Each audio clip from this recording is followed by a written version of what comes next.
This is Group 7, and welcome to our Digital Media Podcast. Today's topic pertains to the shift in social media consumption during the COVID-19 pandemic. According to Business Insider, this year, U.S. adult social network users will spend 7 more minutes per day on social networks than in 2019. And the Harris poll conducted between late March and early May found that in between 46% and 51% of US adults were using social media more since the outbreak began.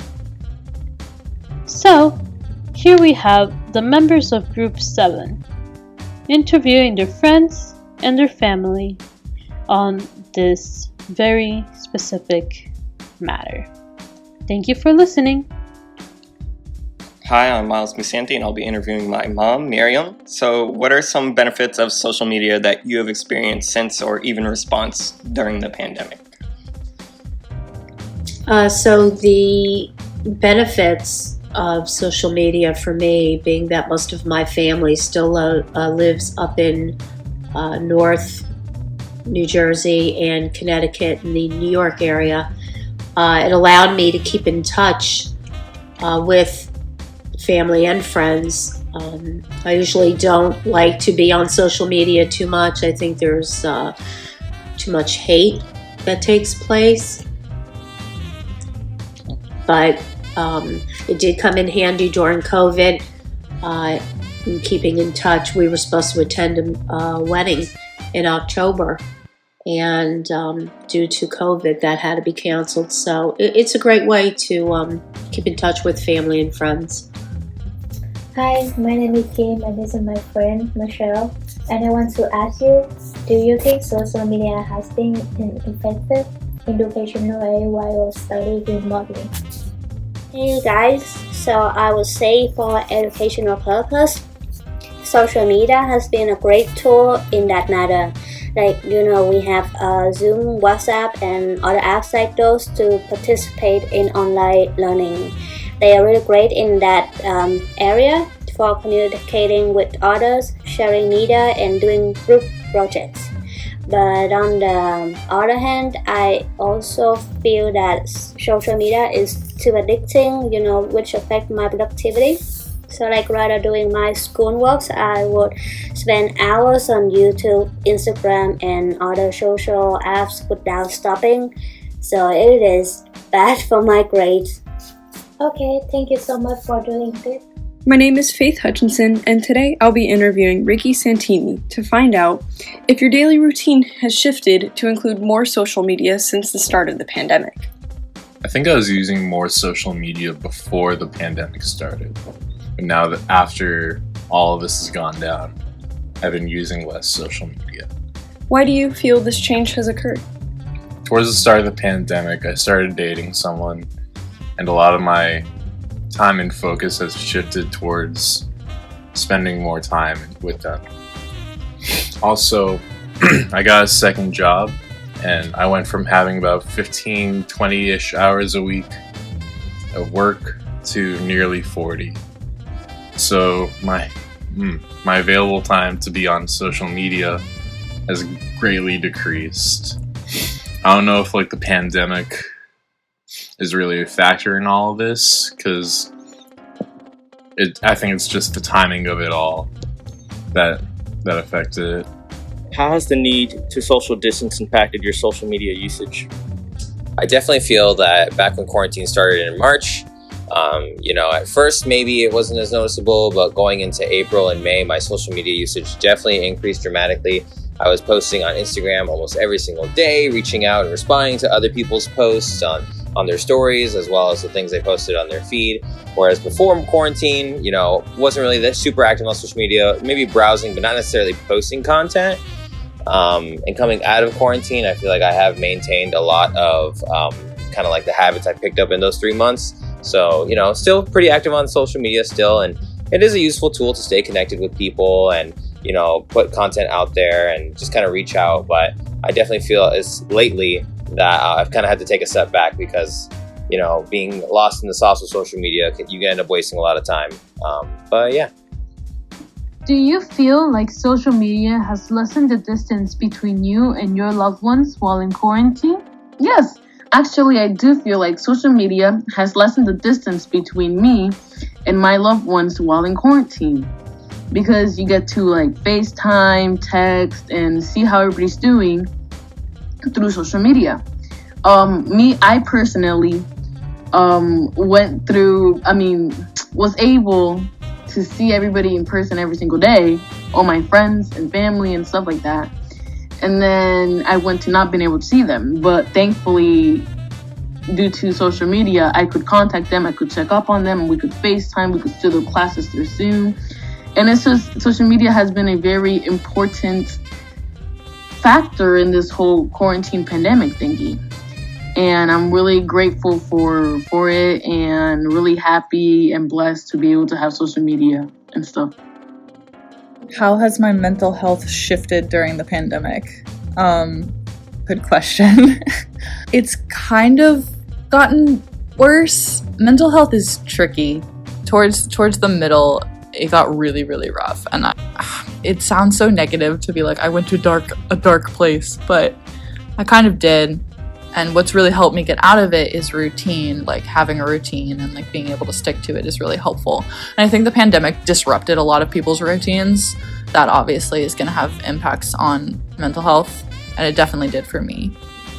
So the thing about the pandemic is that I discovered TikTok, and TikTok has definitely taken my social media usage through the roof.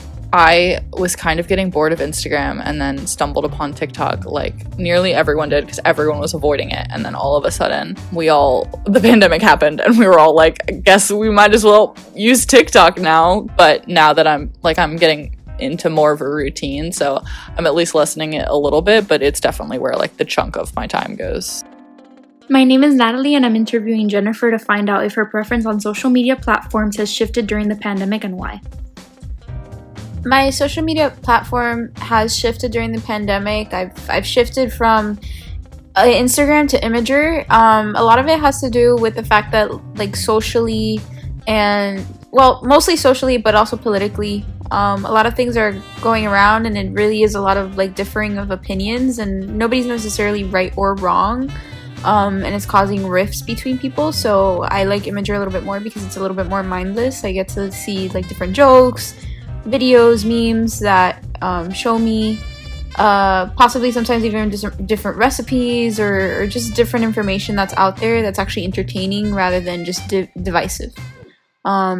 So other than that, like that's pretty much been I still use Instagram, but I've shifted more to Imager, and I find that it eases me and like myself mentally. My name is Michael Abumbarda, and today I'm interviewing Mark Cross. The question for today is, how has social media been effective in keeping you informed during the pandemic? Well, I find myself on social media a lot more than I used to now that the pandemic is a thing, and I'm mostly stuck in my house for the most part. So if I'm ever on Twitter or I get notifications from my Google News or my email, I can usually find out what's going on in the world through that. I don't usually have the time to watch the news since I'm usually doing homework, so the notifications really do help me out with keeping up to date with current events. And if I ever find myself interested in one, I know that I can look it up and find more information on the internet or inform myself through different sources of the news. So, great. Thank you for your time, Mark. All right. Have a good one. You too. So, how has the pandemic and quarantine affected your social media feed, and why do you think that is? Well, for starters, there's a lot more things about health on my social media feed, staying healthy and things that we can do to protect ourselves, which is obvious because we are in a pandemic, a viral one, so everyone's trying to flatten the curve, as it were. But also, funnily, it's been a lot more memes and like jokes and things, and people are just on social media a lot more. So I think that it's kind of made a lot of people spend more time on it, obviously, because we can't go out. So I've seen an increase in like memes and jokes and funny things all on my feed all the time, constantly, because we're all trying to make each other laugh. Hello, I'm Adriana, and I will be interviewing my friend Fabiana. So your question is, how do you think political influence and active conversations on social media have been enhanced since the start of quarantine, and why?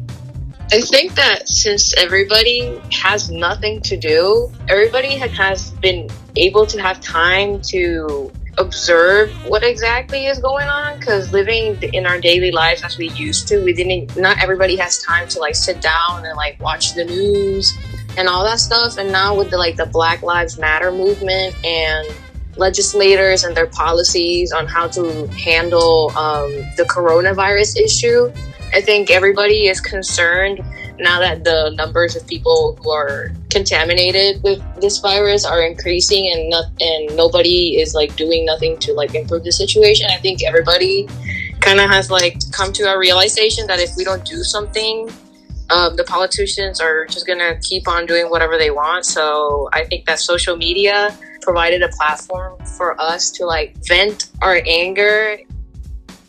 Hello, the next question in our podcast will be presented by me, Chris Williams, and I'm interviewing my friend Bailey Cardwell, who uses social media quite a lot. Today's question is, have you been informed of more activist causes through social media during this time? So yes and no. Yes, in that there has definitely been an increase of information regarding activists of many different groups on all forms of social media. But no, however, in that a lot of the information that is presented on social media platforms is either biased or skewed a lot of the time. So I believe it's important for people to take the information they see with a grain of salt until they can do research of their own. That's a pretty good opinion. I'd have to agree with you on all aspects of it. And thank you. Thank you. Hello, my name is Amaya Jackson, and today I'm sitting here with Nina Rain. Today we will be discussing changes in social media development due to COVID-19. Nina, have you felt compelled to express your political views through social media? And if so, how? Hi Amaya. So I have felt compelled to discuss how I'm feeling with this current social climate in the midst of COVID-19 on social media. I do believe, though, that I have chosen to keep my opinions to myself and not on social media. With the protests and the rising tensions among the Democratic and Republican parties have made things stressful, but again, I have chosen to keep to myself and not put my ideas online. Thank you. My name is Stephanie Padilla, and today I'm interviewing Martin Rosas. My question to you, Martin, is, in what ways do you feel like social media has generally changed since the start of the pandemic? I'm pretty certain social media platforms have generally increased in popularity. I don't have a TikTok account personally, but I know that has blown up this year in content creators. However, I do see a lot of TikTok videos all over my Instagram feed, and that's surprising to me. My friends not only started up their TikTok accounts, but they also got into Reddit also.